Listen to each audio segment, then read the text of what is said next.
గతించిన దినాలలో యేసుక్రీస్తు ప్రభువారి యొక్క శిలువ ధ్యానములకు సంబంధించి పాత నిబంధన గ్రంథంలో లేవియా కాండంలో ఉన్నటువంటి బలి అర్పణల్లో నుండి కొన్ని అనుభవాలు మనం ధ్యానం చేస్తూ ఉన్నాం. నిన్నటి దినాన్న సమాధానార్థమైన బలి గురించి వాక్యాన్ని ధ్యానం చేసుకున్నాం. ఈ దినాన్న పాపమునకు ప్రాయశ్చిత్తము కలిగించే బలియాగము లేవియా కాండము 4వ అధ్యాయంలో ఉన్నటువంటి ఆ బలియాగము గురించి కొన్ని మాటలు ధ్యానం చేసుకుందాం. జాగ్రత్తగా ఆ వచనాలు చదువుతూ ఉంటే గనక అక్కడ యాజకుడు కానివ్వండి, ప్రధాన యాజకుడు కానివ్వండి, ఒక సాధారణమైన వ్యక్తి కానీ మరొకరు కానీ ఎవరైనా తెలుసో తెలియకో, నోయింగ్లీ ఆర్ అన్నోయింగ్లీ ఒక పొరపాటు చేస్తే, తప్పు చేస్తే, పాపం చేస్తే దాని విషయమై దేవునితో సమాధానపరచబడటానికి ఒక బలియాగ క్రమాన్ని ప్రభువు అనుగ్రహించాడు. దేవునికి స్తోత్రం చెప్పుదామా. అక్కడ ఆ బలి పశువు వధించబడిన తర్వాత ఎవరి నిమిత్తమైతే అది వధించబడ్డదో ఆ వ్యక్తి యొక్క స్థాయిని బట్టి, ఒక సాధారణమైన విశ్వాసికైతే ఒక రకంగా, యాజకుడికైతే ఒక రకంగా, ఆ వధించబడిన పశువు యొక్క, జంతువు యొక్క, బలి పశువు యొక్క రక్తము కొన్ని సందర్భాల్లో బలిపీఠంకున్నటువంటి 4 కొమ్ములకు ప్రోక్షింపబడేది. కొన్ని సందర్భాల్లో ఆ పాత్రలో ఉన్నటువంటి రక్తము తీసుకొని పోబడి పరిశుద్ధ స్థలానికి, అతి పరిశుద్ధ స్థలానికి మధ్యలో అడ్డుగా ఉన్న తెరకు ప్రోక్షింపబడుతూ ఉండేది. ఈ వ్యత్యాసం ఎందుకు అనంటే, ఎవరు ఆ బలి పశువును అర్పిస్తున్నారో పాపమునకు ప్రాయశ్చిత్తం కలగటానికి ఆ వ్యక్తిని బట్టి వ్యత్యాసం అనేది కలుగుతూ ఉండేది. దేవునికి స్తోత్రం చెప్పుదామా. హల్లెలూయా. వాళ్ళు ఏమర్పించారు, ఏమి ఇవ్వగలరు అనేది వారి వారి స్థాయి స్తోమతలను బట్టి ఆధారపడి ఉండేది. కేవలం దీన్ని ఒక పాప పరిహారార్థమైన ప్రాయశ్చిత్త బలిగా దీనిని చూడటం మాత్రమే కాదు, ఈ పాప పరిహారార్థ ప్రాయశ్చిత్త బలి అనేటువంటి మాటలో చాలా నిగూఢమైనటువంటి సత్యములు, సంగతులు, మర్మములు దాచబడి ఉన్నాయి. దేవునికి స్తోత్రం చెప్పుదామా. యేసుక్రీస్తు ప్రభు వారికి పోలికలు కనిపిస్తూ ఉన్నాయి. ఈ పాప పరిహారార్థమైన బలి అనేటువంటి దీనిని ఆలోచన చేస్తూ ఉంటే నాకు ప్రభువు 3 ప్రాముఖ్యమైన విషయాలను జ్ఞాపకం చేశాడు. అందులో మొదటిది, sin has to B repaired. పాపం అనేది బాగు చేయబడాలి, రిపేర్ చేయబడాలి. రెండవది, sin should not be a barrier. పాపం అనేది ఎంత మాత్రము కూడా ఆటంకంగా ఉండటానికి వీలు లేదు. మూడవది దేవుని వాక్యములో గమనించినట్లయితే sin has to be removed. పాపం అనేది పరిపూర్ణంగా తొలగించబడాలి. ఈ 3 ప్రాముఖ్యమైన ఉద్దేశములతోనే పాప పరిహారార్థ బలి ప్రాయశ్చిత్తము చేయబడటానికి అర్పించబడాలి అనేటువంటి ఆ విధానమును దేవుని యొక్క వాక్యంలో మనము గమనించగలుగుతా ఉన్నాము. స్తోత్రం చెప్పుదామా. మొదటిగా, sin has to B repaired. Sin should not be a barrier and sin should be removed. పాపం అనేది బాగు చేయబడాలి, సరి చేయబడాలి. రెండవది, పాపం అనేది ఆటంకంగా ఉండటానికి వీలు లేదు. మూడవదిగా పాపం అనేది పరిపూర్ణముగా తొలగించబడాలి. స్తోత్రం చెప్పుదామా? హల్లెలూయా. ఈ మూడు విషయాలను దేవుని వాక్యంలో నుండి ఆలోచన చేద్దాం. ఆ పాప పరిహారార్థమైన బలి ఎందుకు అర్పించబడ్డది, నియమించబడ్డది అని అంటే ఈ మూడు విషయాలు జరగటానికే.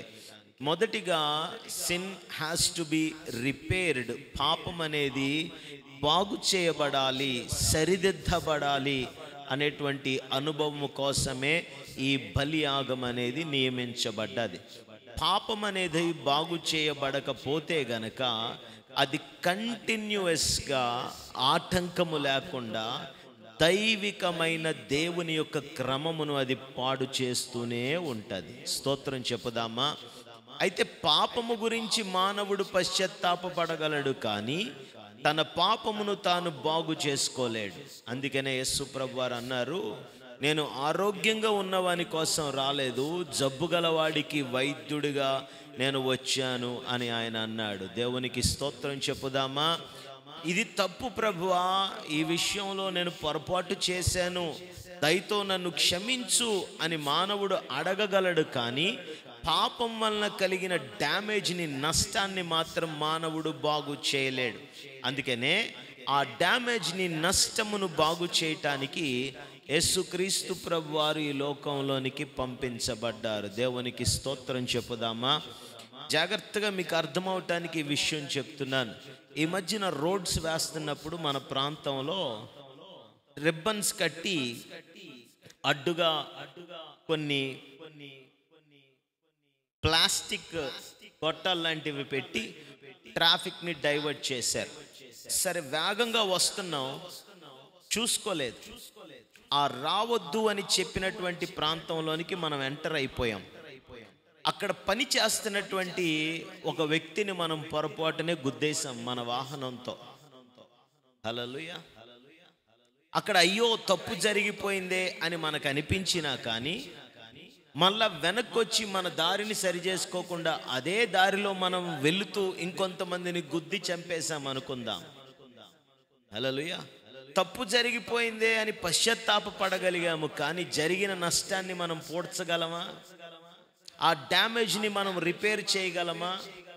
పాపం విషయంలో కూడా అంతే. అయ్యో నేను చేయకూడనిది తెలుసో తెలియకో నేను చేసేసాను, నన్ను క్షమించు అని దేవుని దగ్గర మనం అడగగలం, కానీ దాని వలన కొని తెచ్చుకున్న నష్టాన్ని మనం బాగు చేసుకోలేం. ఆ బాగు చేసేటువంటి పని చేయటానికే యేసుక్రీస్తు ప్రభువారు కలువరి సిలువలో వదకు తేబడిన గొర్రె పిల్లగా, పాపము నిమిత్తమై ప్రాయశ్చిత్తార్థ బలిగా ఆయన సిలువలో మరణించాడు. దేవునికి స్తోత్రం చెప్పుదామా? ఆయన సిలువ త్యాగములో మొదటి అనుభవం ఏంటంటే sin has to B repaired. పాపం అనేది సరిదిద్దబడాలి. ఆమేనని చెప్పుదామా? స్తోత్రం చెప్పుదామా? హల్లెలూయా.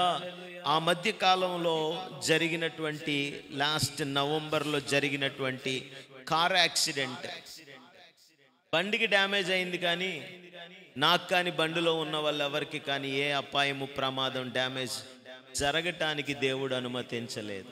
అవునంటారా? కాదంటారా? స్తోత్రం చెప్పుదామా?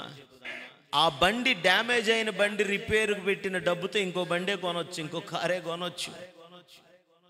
వస్తువుకైతే నష్టం కలిగింది, బాగు చేసుకున్నాం.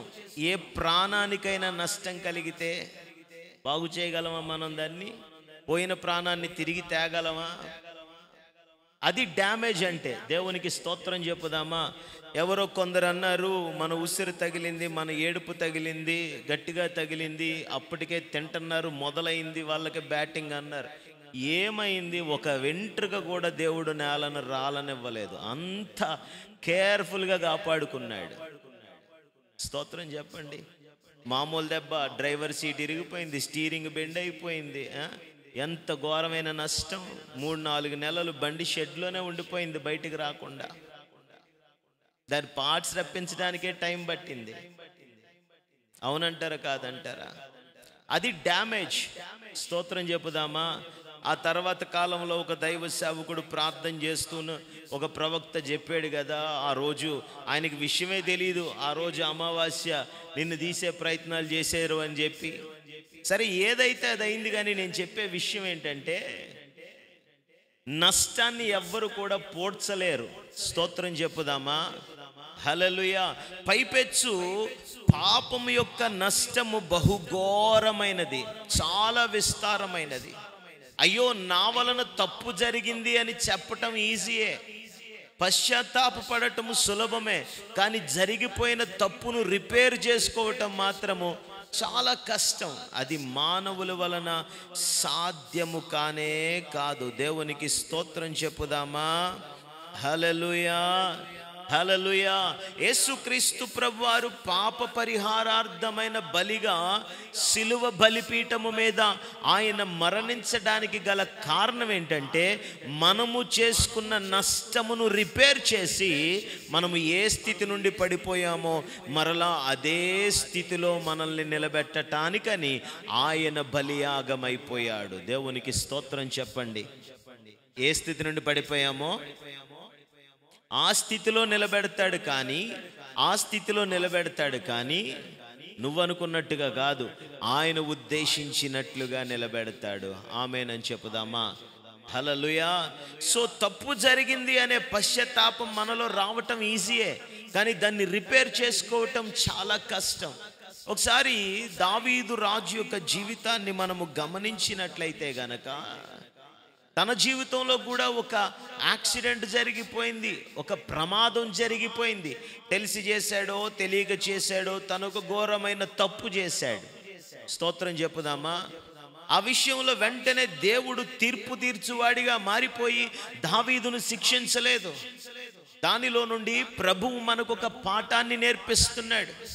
నాతాను ప్రవక్తను దావీదు దగ్గరికి దేవుడు పంపించి, ఇదిగో ఈ విధంగా జరిగింది కదా అని జ్ఞాపకం చేసినప్పుడు, హెచ్చరించినప్పుడు దావీదు ప్రార్థన చేయటం ప్రారంభించాడు. స్తోత్రం చెప్పుదామా? దావీదు ఏం చేశాడు? పశ్చాత్తాపడుతున్నాడు. హీ వాజ్ రిపెంటింగ్, పశ్చాత్తాపడుతున్నాడు. ప్రభువా, నా వలన పాపం జరిగింది, పొరపాటు జరిగింది, ప్రమాదం జరిగింది, అతిక్రమము జరిగింది అని ఒక గదిలోకి వెళ్ళి గడపెట్టుకొని పశ్చాత్తాపడుతున్నాడు. కానీ జరిగిన నష్టాన్ని ఎవరు రిపేర్ చేయగలరు? దావీదు చేయగలడా? చేయలేడు. చేయగలడా? హల్లెలూయా. అందుకనే 2వ సమూయేలు గ్రంథము 12వ అధ్యాయము 13, 14 వచనాల్లో రాయబడిన మాటలు చదవండి దయచేసి. 2వ సమూయేలు గ్రంథము 12వ అధ్యాయము 13, 14 వచనములో రాయబడిన మాటలు. నేను పాపము చేసి తిని అని దావీదు నాతాను తానుగా ఒప్పుకున్నాడా లేదా? పశ్చాత్తాపడ్డాడు. అని అనగా, నాతాను నీవు చావకుండునట్లు యెహోవా నీ పాపమును పరిహరించాడు, రిపేర్ చేశాడు.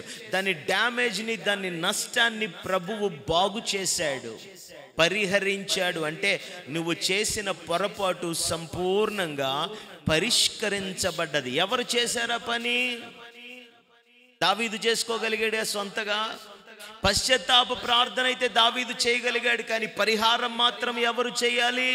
ప్రభువే చెయ్యాలి. దేవునికి స్తోత్రం చెప్పుదామా? హల్లెలూయా. అందుకనే రాయబడ్డ మాట ఏంటంటే, మన సమాధాన సంబంధమైన శిక్ష ఆయన భరించాడు, ఆయన పరిహరించాడు. స్తోత్రం చెప్పండి. బలిపీఠము మీద పాప పరిహారార్థ బలిగా అర్పించబడుతున్నటువంటి పశువు, జంతువు ఏ విధంగా పాపమును పరిహరిస్తుందో, యేసుక్రీస్తు ప్రభువారు కూడా కలువరి సిలువలో ఆ విధంగానే మరణిస్తూ ఉన్నారు. అరే లాగండ్రా, దగ్గరికి లాగ్ కట్టండి, గుంజండి అని కాళ్ళకు తాడు వేసి లాగారు అనుకుందాం. కాళ్ళల్లో చేతుల్లో మేకులు కొడుతున్నారు. అప్పటికే భయంకరంగా అవమానించారు, ఉమ్మివేశారు, కొరడా దెబ్బలు కొట్టారు, చిత్రహింసలు పెట్టారు. లూకా సువార్త 23వ అధ్యాయం 34వ వచనంలో ఆయన ప్రజలు చేస్తున్న పాపమును రిపేర్ చేస్తున్న వాడిగా కనబడుతున్నాడు. Sin has to B repaired. అది పరిష్కరించబడాలి, పరిహరింపబడాలి. లూకా సువార్త 23వ అధ్యాయము 34వ వచనములో రాయబడినటువంటి మాట చదవండి దయచేసి. తండ్రి, వీరేమి చేయుచున్నారో వీరెరుగరు గనుక వీరిని క్షమించు. స్తోత్రం చెప్పుదామా? హల్లెలూయా. ఏం చేస్తున్నాడు యేసుప్రభు వారు సిలువ బలిపీఠం మీద? పాపమును పరిష్కరిస్తున్నాడు. సిన్ని ఆయన రిపేర్ చేస్తూ ఉన్నాడు. ఆమేనని చెప్పుదామా? ఆమేనని చెప్పుదామా? ఒకవేళ పాపం అనేది పరిష్కరించబడపోతే, పరిహరింపబడకపోతే అది పరిపూర్ణంగా డివైన్ ఆర్డర్, దైవికమైన క్రమమును పరిపూర్ణంగా పాడు చేస్తుంది. స్తోత్రం చెప్పుదామా? ఆ దినాన్న యెహోవా నీ పాపమును పరిహరించాడు అనే మాట దావీదు కానీ నాతాను ప్రవక్త ద్వారా విని ఉండకపోతే దావీదు పట్ల దేవుని సంకల్పం అంతా చెడిపోయేది. అవునంటారా కాదంటారా? దావీదు పట్ల దేవుని ఉద్దేశం నిరర్ధకమైపోయేది. స్తోత్రం చెప్పుదామా? అందుకనే బైబిల్ గ్రంథంలో కొందరికి అర్థం కాని ఒక అద్భుతమైన మాట ఉంది. ఏమని తెలుసా? ధైర్యముగా ఆయన కృపా సింహాసనం దగ్గరకు మనం వెళ్ళగలము. ఎక్కడిది ధైర్యం?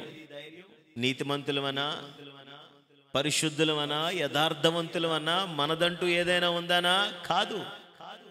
ఆయన పరిహరించేవాడు కాబట్టే ధైర్యంగా కృపా సింహాసనం దగ్గరికి వెళ్ళగలము. స్తోత్రం చెప్పుదామా?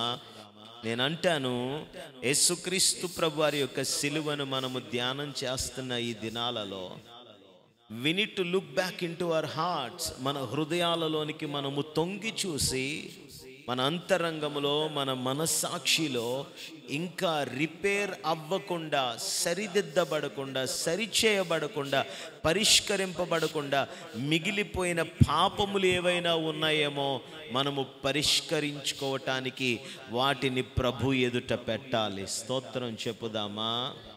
స్తోత్రం చెప్పుదామా?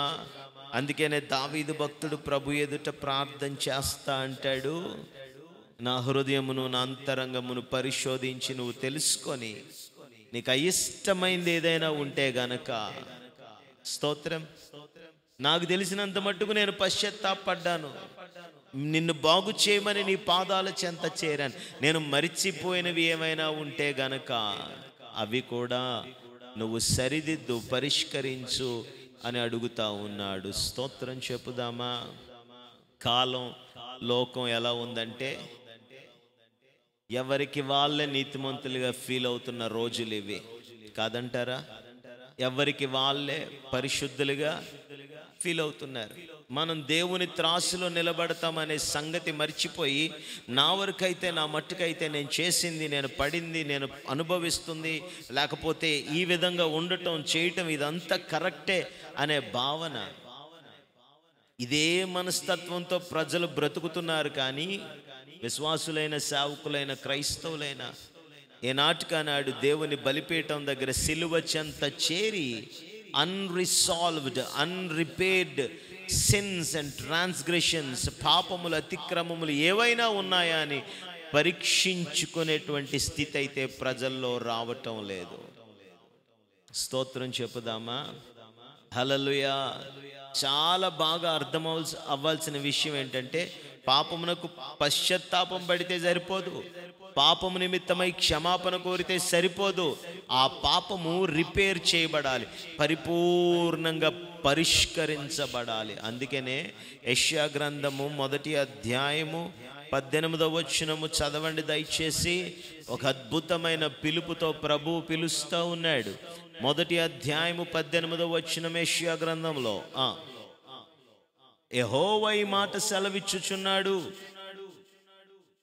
అది సంగతి, రండి మన వివాదము తీర్చుకుందాం, దాచిపెట్టుకోకండి దానిని. ఒకవేళ మీ పాపములు రక్తము వలె ఎర్రనివైనను అవి హిమము వలె తెల్లగా చేస్తాను. I will repair it. స్తోత్రం చెప్పుదామా? ఎంత గొప్ప ధన్యత కదా అది. ఎంతమందికి దేవుని మనసు అర్థమవుతుంది ఈ మాటలో? ఆమేనని చెప్పుదామా? నేనైతే శిక్షకు పాత్రుడను. ఆమేన్. మనమైతే శిక్షకు పాత్రులము. ఖచ్చితంగా ఆయన తిన్న దెబ్బలన్నీ మనం తినాల్సిందే.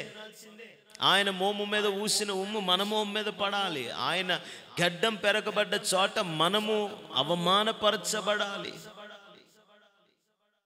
మనమెవరము? మనము శిక్షకు పాత్రులము. స్తోత్రం చెప్పుదామా? కానీ ఆయన పరిష్కారంగా నిలబడ్డాడు మన పక్షాన. ఆమేనని చెప్పుదామా? స్తోత్రం చెప్పుదామా? ఏమండి, జీవితంలో పొరపాట్లు అనేవి సహజం. ఎంతటి భక్తుడికైనా సహజం. మోషే వంటి వాడే కోపంతో మాట్లాడరా నాయన అంటే కొట్టలేదా? సహజం. ఎంతటి వీరుడికైనా సహజం. కానీ అక్కడితో దేవుడు ఫుల్ స్టాప్ పెట్టి ఎండ్ చేసేసి అన్ఫిట్, యూజ్లెస్, రిజెక్టెడ్ అనే దేవుడు కాదు ఆయన. ఆయన శిలువ యాగము దేనికి అనంటే అయోగ్యులమైన మనలను, మన పరిస్థితులను పరిష్కరించి మరలా ఆయన సన్నిధానంలో నిలబెట్టడానికే ఆయన శిలువ యాగము. దేవునికి స్తోత్రం చెప్పుదామా? అలాగని చెప్పి అదే పనిగా పొరపాట్లు చేయమని చేస్తూ ఉండొచ్చా? కాదు. ఆమేన్. సో పాపము గురించి ఈ రాత్రి మనకు ఒక మంచి అవగాహన కలగాలి. ఏమనంటే, నేను తప్పు చేశాను అనే పశ్చాత్తాపం మంచిదే, కానీ మనంతట మనం దాన్ని సరి చేసుకోలేం. ప్రభువైతేనే దానిని పరిష్కరించగలడు అనేది అర్థం అవ్వాలి. ఆమేనని చెప్పుదామా? ఆమేనని చెప్పుదామా? తిరిగి గృహాలకు వెళ్ళిన తర్వాత మిమ్మల్ని మీరు ఒక క్షణం పరీక్షించుకోండి. ఏదన్నా రిపేర్ చేయబడని పరిస్థితి నీ జీవితంలో పాపం వలన ఉండిపోయిందేమోనని. స్తోత్రం చెప్పుదామా? స్తోత్రం చెప్పుదామా? తప్పుల మీద తప్పులు చేసుకుంటా పోయి దేవుడు అద్దాలు అడ్డు పెడతాడంటే ఆ బ్యాచ్ కాదు దేవుంది. దేవుని గురించి బేసిక్ అవగాహన కూడా నీకు లేదని అర్థం. ఆమేన్. స్తోత్రం చెప్పండి గట్టిగా. హల్లెలూయా. రెండవది, పాప పరిహారార్థమైన బలిగా యేసు ప్రభువారు ఉన్నారు అనటానికి సిలువ ధ్యానములో మనము జ్ఞాపకం చేసుకోవాల్సిన రెండవ విషయం ఏంటంటే, దేవుని దృష్టిలో పాపం అనేది పరిహారము లేని, రిపేర్ లేనిదిగా ఉండిపోకూడదు. రెండవది, పాపం అనేది ఒక బ్యారియర్, అడ్డుగా ఉండటానికి వీలు లేదు అన్నది దేవుని యొక్క ఉద్దేశము. ఆమేనని చెప్పుదామా? ఆ అతి పరిశుద్ధ స్థలానికి, పరిశుద్ధ స్థలానికి మధ్యలో అడ్డుగా ఉన్న ఒక గొప్ప తెర మీద ఈ పాప పరిహారార్థమైన బలిగా వధించబడిన జంతువు యొక్క ఆ బలియాగం యొక్క రక్తము చిలకరింపబడేది, ప్రోక్షింపబడేది. స్తోత్రం చెప్పండి. హల్లెలూయా.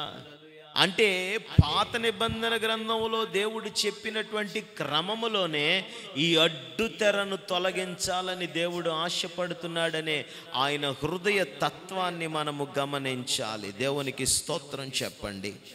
యెషయా గ్రంథం 59వ అధ్యాయము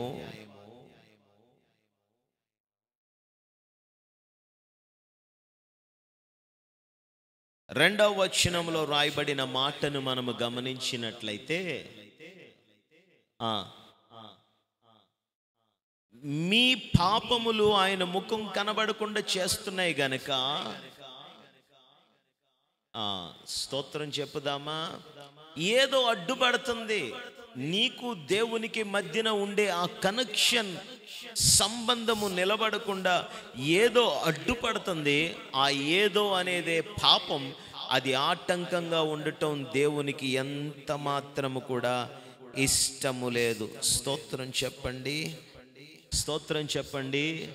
కొందరు ఏమని భావిస్తారంటే, ఇంకా నా మీద పాపానికి అధికారం ఉంది, పెత్తనం ఉంది అనుకుంటా ఉంటారు కొంతమంది. హల్లెలూయా. ఇదిగో ఇలా చేసావు కదా, అందుకే ఇలాగైపోయావు అనేవాళ్ళు ఉంటారు. లేదా మనలో మనకే ఆ తలంపు కలుగుతూ ఉంటుంది, ఇంకా నీ పాపం నిన్ను పట్టి పీడిస్తుంది కాబట్టి నీ స్థితి ఎలా ఉంటుంది, నీ గతి ఎలా ఉంటుంది, నీకు ఎలాగవుతుంది, అలాగవుతుంది అని. నేను అంటాను, యేసు ప్రభు వారు చేసిన త్యాగం it is once for all. ఒక్కసారే అందరి కొరకు, అన్నిటి కొరకు చేయబడిన త్యాగం అది. స్తోత్రం చెప్పుదామా? 10 సార్లు ఆయన బలైపోవాల్సిన అవసరం లేదు. 10 సార్లు పాపానికి పెత్తనం ఇవ్వడు కూడా ఆయన. ఆమేనని చెప్పండి, ఆమేనని చెప్పండి. అవండి, ఎన్నిసార్లు చిరిగిందండి దేవాలయంలో ఉన్న తెర? దేవాలయంలో ఉన్న తెర ఎన్నిసార్లు చిరిగింది? రోజుకో ముక్క చింపుతూ ఉన్నారా ఎవరైనా వెళ్ళి దాన్ని? It is once for all. ఒక్కసారి చిరిగింది, అడ్డు తొలగిపోయింది. ఆమేనని చెప్పుదామా? కానీ అపవాది ఏం చేస్తాడంటే మనస్సాక్షిలో, అంతరంగంలో ఈ తలంపు పెడ, అందుకేనేమో ఎందుకేనేమో. స్తోత్రం చెప్పుదామా? ఒక ఆయన ఇల్లు కట్టుకుంటున్నాడట, ఇంటి పని ఆగిపోయిందట. ఏం కట్టుకుంటున్నాడు? ఇల్లు కట్టుకుంటున్నాడు, ఇంటి పని ఆగిపోయింది. స్తోత్రం చెప్పుదామా? పునాది రాయి వేసినోడిని నేనే. ఆగిపోవటానికి కారణం ఏంటి? వాతావరణం అనుకూలించకో, చేతిలో డబ్బులు లేకో, లేకపోతే దాని మీద పెట్టిన లోను రావటం ఆలస్యం అయ్యో, 1,00,000 కారణాలు ఉంటాయి. నాకు ఫోన్ చేశాడు, అయ్యగారండి ఇంటి పని ఆగిపోయింది. అవునయ్యా, ప్రార్థన చేస్తున్నాం కదా దాని గురించి అని. నాకు చిన్న డౌట్ అండి అన్నాడు. చెప్పండి అని అంటే ఆయన ఏమన్నాడు తెలుసా? మనం పునాది రాయ అమావాస్య రోజు చేసాం అన్నాడు. ఏ రోజు చేశాడట? అందుకు కానీ ఆగిపోయింది. ఇంకా నీ వెనకతల అమావాస్య వస్తుందని, ఇంకా నీ వెనకతల పౌర్ణమి వస్తుందని, ఇక నీకేమైనా ఉంటే అవన్నీ నీ వెనకాతలు వస్తాయని. ఎందుకు భ్రమ? ఇలాగే ఉంటుంది కొంతమందిది. స్తోత్రం చెప్పుదామా? కొంతమంది పరిస్థితులు ఎలా ఉంటాయంటే ఇలాగే ఉంటాయి. ఇంకా పాపానికి ఏదో పెత్తనం ఉంది, ఆయన తీసేశాడు. నీవు నీ అంతట దానికి పెత్తనం ఇస్తే తప్ప దానికి ఏ పెత్తనం లేదు. It is powerless. స్తోత్రం చెప్పుదామా? స్తోత్రం చెప్పుదామా?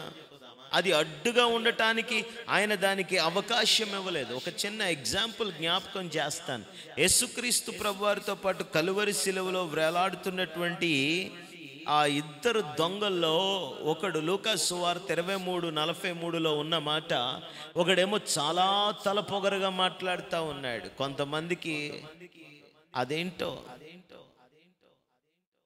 దేవుని దగ్గర చూపిస్తూ ఉంటారు అంతా. మరొకడేమో అడుగుతూ ఉన్నాడు. 23:43 చదవండి దయచేసి.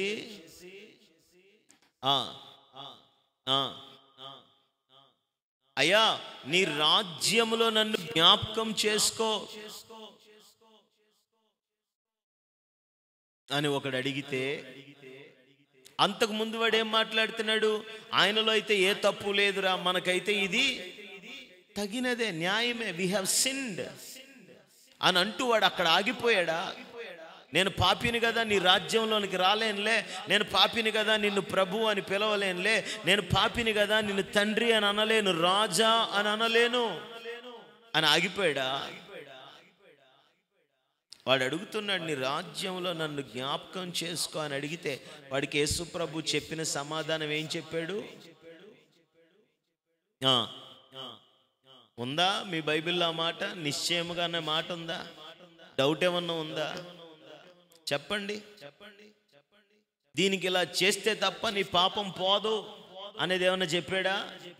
ఒరే, నువ్వు చచ్చిపోయినా కానీ నీ పాపం నిన్ను పట్టి పీడిస్తుంది అన్నట్టు ఏమన్నా అన్నాడు ఆయన? నో.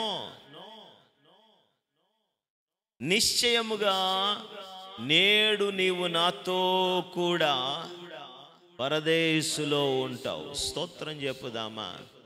ఏం తీసేశాడు అని అంటే, అప్పటి వరకు వాడిని వెంటాడి వేధించిన పాపపు అధికారం అడ్డుగా ఉండకుండా దానిని ప్రభువు తీసివేశాడు. స్తోత్రం చెప్పండి, బిగ్గరగా స్తోత్రం చెప్పండి. ఎఫెసీయులకు రాసిన పత్రిక 2వ అధ్యాయము 13 నుండి 14 వచనాల వరకు రాయబడిన మాటను చదవండి దయచేసి. అయినను మునుపు దూరస్తులైన మీరు ఎవరిలో? సిలువ బలిపీఠము మీద పాప పరిహారార్థమైన బలి అర్పణగా నిలిచిన యేసు క్రీస్తులో ఇప్పుడు మీరు క్రీస్తు రక్తం వలన ఆమేనని చెప్పండి, స్తోత్రం చెప్పండి. అందుకనే ఇంతకు ముందు రోజుల్లో ఒక ఫోటో ఉండేది, మీకు గుర్తుందో లేదో, ప్రతి ఇంట్లో ఆ ఫ్రేమ్ ఉండేది, సిలువ ఉండి దాని మీద ఒక cloth, red colour cloth photo ఉండి. హల్లెలూయా. నేను ఆయన్ని అడిగాను, I asked him how much do you love me. He stretched his hands and said this much. చేతులు చాపి ఎంత ప్రేమిస్తున్నావు అని అడిగితే చేతులు చాపి ఇంత ప్రేమిస్తున్నానని చెప్పాడు అని ఉండేది కొన్ని ఫొటోస్కి. కొన్ని ఫొటోస్కి ఏముండేది తెలుసా? ఆయన సిలువలో ఉన్నప్పుడు ఆయన మదిలో నేనున్నాను అని. ఎంత అద్భుతమైన అనుభవం కదా అది. స్తోత్రం చెప్పండి. ఏముంది ఆయన మనసులో? నీ పాపం ఉందా? నువ్వు చేసిన పొరపాట్లన్నీ ఉన్నాయా? నీ అతిక్రమములన్నీ మనసులో పెట్టుకొని మనుషులు నెమరు వేసుకొని తిట్టే 10 సార్లు తిట్టుకుంటున్నట్టుగా తిట్టుకుంటున్నాడు సిలువలో. ఆమేన్. ఆయన మదిలో ఉన్నది నీ రక్షణ, ఆయన మదిలో ఉన్నది నీ విమోచన, ఆయన మదిలో ఉన్నది నీవే స్వయంగా. మునుపు మీరు దురస్తులు, but because of this sacrifice of sin, పాప పరిహారార్థమైన ఈ అర్పణ వలన పాపం అడ్డుగా లేదు. నువ్వు స్వయంగా దేవుని యొక్క హృదయములో మదిలో ఉండే స్థితిని ప్రభువు నీకు దయచేశాడు. ఆమేనని చెప్పుదామా? హల్లెలూయా. స్తోత్రం చెప్పండి. రాజుగారు ఎక్కడో ఉండేవారట, రాణి మరొక చోట ఉండేదట. యూదులందరికీ మహాశ్రమ వచ్చిందట. ఆ శ్రమలో ప్రతి నోట ఏం వినబడుతుందో తెలుసా? నువ్వు వెళ్తే చేస్తావు, నువ్వు వెళ్తే చేస్తావు, నువ్వు వెళ్తే చేస్తావు. రోమీలకు రాసిన పత్రిక ప్రకారం అయితే పాపం వలన వచ్చు జీతము మరణం, చావు. ఎస్తేరుకి అదే ప్రతిధ్వని వినిపిస్తూ ఉంది. పాపపు ఘోష, పాపం వల్ల వచ్చు జీతమైన మరణం కలుగుతుంది అని వినబడతా ఉంటే ఎస్తేరు చేసిన పనేంటో తెలుసా? ఆ ఘోష, మరణ ఘోష అడ్డుగా నిలబడటానికి ఆమె సమ్మతించక ధైర్యంగా రాజు సముఖంలోనికి వెళ్ళి ఏం పొందుకుంది? రాజదండాన్ని చాపిన రాజు దగ్గర నుండి దయను పొందుకుంది. ఆమేన్. ఎంత మాట అన్నాడో తెలుసా అక్కడ రాజు? ఇలా వచ్చేవేంటి? ఏం కావాలి? ఇఫ్ యూ రియల్లీ వాంటెడ్, నీకు కావాలంటే నువ్వు ఏది అడుగుతావు అడుగు, నా రాజ్యములో సగభాగం ఇవ్వటానికైనా. ఆమేన్. హల్లెలూయా. యేసు ప్రభు ఈ పాపం అడ్డుగా ఉండకుండా తీసేసి తన మదిలో, హృదయంలో మనకు స్థానం ఇవ్వటానికి గల కారణం ఏంటో తెలుసా? ఆ సిలువ బలిపీఠం మీద ఆయన చేస్తున్న యాగము ద్వారా మనము పరలోక రాజ్యపు పౌరులమై ఉండటానికే. ఆమేనని చెప్పండి గట్టిగా, ఆమేనని చెప్పండి గట్టిగా. స్తోత్రం చెబుదామా? హూ ఆర్ వి? ఎవరు మనం?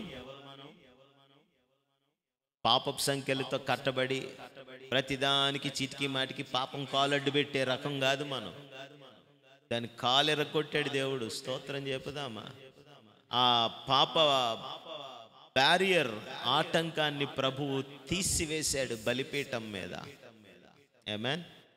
మన మనసులో ఈ రాత్రి ఒక నిశ్చయత రావాలి. ఏమనంటే అవర్ సిన్ ఈజ్ రిపేర్డ్, పరిష్కరింపబడ్డది, పరిహరింపబడ్డది. Our sin is no more a barrier. మన పాపము ఇక ఎన్నటికి నీ ఆటంకము కానే కాదు. స్తోత్రం చెప్పండి, బిగ్గరగా స్తోత్రం చెప్పండి. మూడవ విషయము, పాప పరిహారార్థమైన బలిగా అర్పించబడుతున్నటువంటి ఆ క్రమంలో లేవియ కాండం 4లో, లెవిటికస్ చాప్టర్ 4లో ప్రభువు చెప్పినటువంటి ఆ అర్పణ క్రమం ఏదైతే ఉందో దానిలో గమనించాల్సిన మూడవ విషయం ఏంటంటే సిన్ మస్ట్ బి రిమూవ్డ్. పాపం అనేది తొలగించబడాలి. స్తోత్రం చెప్పండి. ఏమవ్వాలి? పాపం కొన్నిసార్లు ఆదికాండం 4లో ఉన్నట్టే వాకిట ముందే కూర్చొని పాపు కాసే ప్రయత్నం చేస్తుంది అది. ఆమెన్, హల్లెలూయా. దైవజనమా, జాగ్రత్తగా గమనించండి. నేను ఒక మర్మాన్ని మీతో మాట్లాడుతూ ఉన్నాను. ఫస్ట్ టైం బలిపీఠం దగ్గర కయ్యను పడిపోయినప్పుడు, దేవుణ్ణి సంతోషపెట్టలేక పడిపోయినప్పుడు, రెండవసారి ప్రయత్నం చేసి ఉంటే అద్భుతంగా ఉండేది కాదా? మళ్ళీ ఇంకొకసారి ఆ బలిపీఠం దగ్గరికి రావటానికి ప్రయత్నం చేస్తే అద్భుతంగా ఉండేది. ఆమేనని చెప్పండి. ఎంతమందికి అర్థం అవుతుంది? అందుకని కొత్త నిబంధనలోనికి వచ్చేసరికి ఎన్ని యాజక క్రమాలున్నా, ఎన్ని అర్పణలున్నా పదే పదే పడిపోతున్న వాళ్ళని చూసి యేసుప్రభు మాట్లాడుతూ అంటాడు, కోడి దాని రెక్కల కిందకు పిల్లల్ని పిలిచినట్లు ఎన్నిసార్లు పిలిచానో. ఆమేన్. మీరు రాలేకపోతున్నారు. కయ్యేను వలె మీరు తయారైపోయారు. ఈరోజు చాలా మంది విశ్వాసులు ఇంకనూ సిలువ చెంత చేరగలిగిన ధన్యత, అవకాశం ఉన్నప్పటికీ కూడా రావటం లేదు. స్తోత్రం చెప్పుదామా? చేతిలోనో జేబులోనో ఒక రాయి పెట్టుకొని ఆ పొలంలోనికి ఏబేలును కూడా పెట్టుకొని తీసుకొని పోయేదానికి బదులు కయ్యేను అనేవాడు మరొక ప్రయత్నంగా ఆ చేతిలోని ఒక అర్పణను పట్టుకొని బలిపీఠం దగ్గరకు వచ్చి ఉంటే ఎంత అద్భుతంగా ఉండేదో. రాలేకపోయాడు. నేను మరలా చెప్తున్నాను, మనం ప్రతి దినము సిలువ చెంతకు చేరాలి. ఆమేన్. ఈ లెంటన్ డేస్లో మాత్రమే కాదు, గుడ్ ఫ్రైడేకో ఈస్టర్కో కాదు. స్తోత్రం చెప్పుదామా? నిజమైన క్రైస్తవుడు, క్రైస్తవురాలైతే ప్రతి దినము సిలువ చెంతకు చేరతారు. ఆమేనని చెప్పుదామా? మూడవ విషయము, sin has to be removed, తొలగించబడాలి. యోహాను సువార్త 8వ అధ్యాయము 10 నుండి 11 వచనాల్లో జరిగిన ఒక సంఘటనలో నుండి ఈ విషయాన్ని వివరించి ముగించేస్తాను. ఒక ఆమెను తరుముకుంటా తీసుకొచ్చారు, రాళ్ళు పట్టుకొని. మోషే ధర్మశాస్త్రము ప్రకారము ఈమె వ్యభిచారం చేసింది, ఈమెను రాళ్లతో కొట్టి చంపాలి. ఆయన చేసే పని ఆయన చేసి ఒక మాట అన్నాడు. వాళ్ళతో ఏమన్నాడు తెలుసా? కొట్టండి రా, మీలో పాపం లేనోడు చెప్పాలి. ఆమేనని చెప్పుదామా? అదేంటో వింతగా 71 తప్పులు చేసిన వాళ్ళు కూడా గట్టి గట్టిగా పొలికేకలు పెడతా ఉంటారు పరిశుద్ధుల్లాగా. నాకు అర్థం కాదు. మీలో పాపం లేనోడు ఎవడు? అసలు నీలో తప్పు లేకపోతే మొదట నాయన అంటే ఎవడికాడు అక్కడి నుంచి పోతే ఆమెను చూసి యేసుప్రభు అన్న మాట ఏంటో తెలుసా? అమ్మా, వెళ్ళి మరింకెన్నడు, నెవర్ అగైన్. స్తోత్రం చెప్పండి. మళ్ళీ ఇంకొకసారి ఈ ఊరు కాకుండా ఇంకొక ఊర్లో రాళ్ళతో పట్టుకొని జనం వచ్చేలా కాదు. Sin has to be removed. పాపం అనేది తొలగించబడాలి. అది నీ జీవితంలో నుండి పరిపూర్ణంగా లయమైపోవాలి. స్తోత్రం చెప్పుదామా? వెళ్ళేక మీదట మరలా నువ్వు పాపము చేయి. పాత నిబంధనలో యాజకుని దగ్గరికి 2 మేకలను తీసుకొచ్చేవారట. ఒకటేమో బలైపోయేది, ఇంకో దాని తల మీద చేతులు పెట్టి వీడి పాపమంతా దాని మీద ప్రకటించబడితే అది వెలుపట, పాలెము వెలుపట అలా అరణ్యంలోకి దిక్కులేని దానిలాగా వీడి పాపాన్నంతా మోసుకొని పోయేది. లేవియా కాండం 16వ అధ్యాయము 21 నుంచి 22 వచనాల్లో ఈ మాట రాయబడ్డది. హెబ్రీలకు రాసిన పత్రిక 13వ అధ్యాయంకి వస్తే 12వ వచనంలో, హెబ్రీ 13:12 చదవండి దయచేసి. కావున యేసు కూడా తన స్వరక్తము చేత ప్రజలను పరిశుద్ధపరచుటకై గవిని వెలుపట, ఇది ఏ విధంగా ఈ మేక వెలుపటకి, పాలెం వెలుపటకు పోయేదో ఆయన కూడా అదే విధంగా ప్రజలను పరిశుద్ధపరచటానికి శ్రమ పొందాడు. నేనేం చెప్తున్నానో తెలుసా? ఒక వ్యక్తి ఒక మేక తల మీద చేతులుంచి తన పాపములన్నీ ఒప్పుకున్నాక అది ఏ విధంగా మోసుకొని పోతుందో, అంటే పాపము తొలగింపబడుతుందో, యేసుక్రీస్తు ప్రభువారి యొక్క శిలువ యాగములో పాపం అనేది పరిపూర్ణంగా తొలగించబడ్డది. ఆమేనని చెప్పుదామా? మరి ఇంకా చేసేవి చేస్తున్నారు, చేయకూడనివన్నీ చేస్తున్నారు, ఇంకా ఇలాంటివన్నీ జరుగుతున్నాయి కదా. పాపం తొలగించబడితే ఇవన్నీ ఎందుకు జరుగుతున్నాయంటే, తొలగింపబడిపోయిన వాటికి మరలా సింహాసనం వేసి కూర్చోబెట్టేటువంటి బుద్ధిహీనమైన స్థితి మనలో వస్తుంది కాబట్టే మరలా పాపానికి అధికారం అనేది దక్కుతుంది, స్థానం దక్కుతుంది, అది డ్యామేజ్ చేయటం స్టార్ట్ చేస్తుంది. అందుకే ఒక అద్భుతమైన మాట అంటాడు ప్రభువు పౌలు రాసిన పత్రికల్లో, మీరు విధేయులైన పిల్లల వలె అంటాడు. చదివారా మాట ఎప్పుడైనా? As obedient children. దేనికి విధేయులు? పరిహరింపబడిన పాపమునకు కాకుండా క్రీస్తుకు విధేయులు. స్తోత్రం చెప్పుదామా? అడ్డుగా నిలబడే పాపానికి కాకుండా అడ్డు తెరను చీల్చిన క్రీస్తుకు విధేయులు. స్తోత్రం చెప్పుదామా?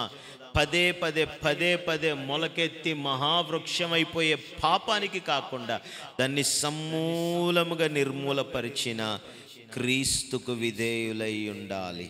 ఆమేనని చెప్పండి. ఈ బలియాగంగా మొదటి మాట పాపాన్ని రిపేర్ చేస్తూ వాళ్ళని క్షమించు అని అన్నాడు. ఈ బలియాగ క్రమములోనే రెండవ మాట పాపమును అడ్డుగా తొలగిస్తూ నీవు నాతో కూడా పరదేశులో ఉంటావు అని అన్నాడు. ఈ బలియాగ క్రమములోనే మూడవ మాట మత్తయి సువార్త 27:46లో పాప పరిహారార్థమైన బలిగా సిలువలో వేలాడుతూ మూడవదిగా ఆయన ఏమన్నాడో తెలుసా? వై డిడ్ యూ ఫోర్సేక్ మీ? విడవబడ్డాడు. ఇంచుమించు 3 గంటలప్పుడు యేసు ఏలీ ఏలీ లామా సబక్తాని బిగ్గరగా కేకలు వేసి ఈ మాటకు, నా దేవా నా దేవా వై డిడ్ యూ ఫోర్సేక్ మీ? ఎందుకు అదిగో ఆ పాపమును మోసుకొని పాలెం వెలుపటికి అరణ్యంలోనికి పోతున్న గొర్రెవలే నేను విడవబడటానికి అనుమతించావు అని కేక పెడుతూనే పాపమునంతటిని సంపూర్ణంగా తీసివేశాడు. కీర్తనలు 103వ కీర్తన 12వ వచనం ఆఖరి మాటగా చదవండి దయచేసి. 103:12. 103:12. పడమటికి తూర్పు ఎంత దూరమో ఆయన మన అతిక్రమములను మనకు అంత దూరం చేశాడు అనుందా? చేస్తాడు అనుందా? అంటే జరుగుతుందా? జరిగిపోయిందండి. నేనేమంటాను తెలుసా? లోపల ఎక్కడన్నా ఇంకా పాపపు స్థితి మిగిలిపోతేనే పదే తొలగించబడిన, పరిహరించబడిన, పరిపూర్ణంగా తీసివేయబడిన పాపపు తలంపులు నియమములతో బ్రతకాల్సి వస్తుంది. పౌలు అంటాడు, క్రీస్తు యేసులో మీకు కలిగినటువంటి స్వాతంత్రమును మీలో ఎవడు పాడు చేసుకొని మరలా పాపంలోనికి పోకండి. ఆమేనని చెప్పుదామా? యేసుక్రీస్తు ప్రభువారి యొక్క సిలువ మనలను స్వతంత్రులుగా చేసింది. ఆమేన్. నేనేమంటానంటే, what heaven has erased hell cannot rewrite. ఏదైతే పరలోకము అదేవిధంగా యేసుక్రీస్తు ప్రభువారి యొక్క రక్తము చెరిపివేసిందో దాన్ని పాతాళము కానీ నరకము కానీ తిరిగి స్థాపించలేదు, మరలా తిరిగి వ్రాయలేదు. ఇది క్రీస్తులో మనకున్న స్వాతంత్రము. దేవునికి స్తోత్రం చెప్పుదామా? ఆయన బలిపీఠం మీద పాప పరిహారార్థిగా బలిగా పడ్డాడు. మనము సిలువ చెంతకు రావాలి. దేవునితో అన్రిసాల్వ్డ్ ఇష్యూస్ ఏమన్నా ఉంటే గనక వాటిని సరిచేయమని, పరిహరించమని అడగాలి. ఏ పాపం మనకు దేవునికి అడ్డుగా ఉండటానికి అవకాశం ఇవ్వకుండా ఆ ఆటంకమంతా తొలగింపబడినట్లుగా ప్రభువునకు మన అంతరంగమును, మన మనస్సాక్షిని, హృదయాన్ని సమర్పించాలి. క్రీస్తు యేసులో కలిగిన స్వాతంత్రం పరిశుద్ధతకే కానీ పాపానికి కాదనే సత్యం గ్రహించిన వారమై మనము జీవించాలి. అట్టి కృప ప్రభు మనకు దయచేయును గాక.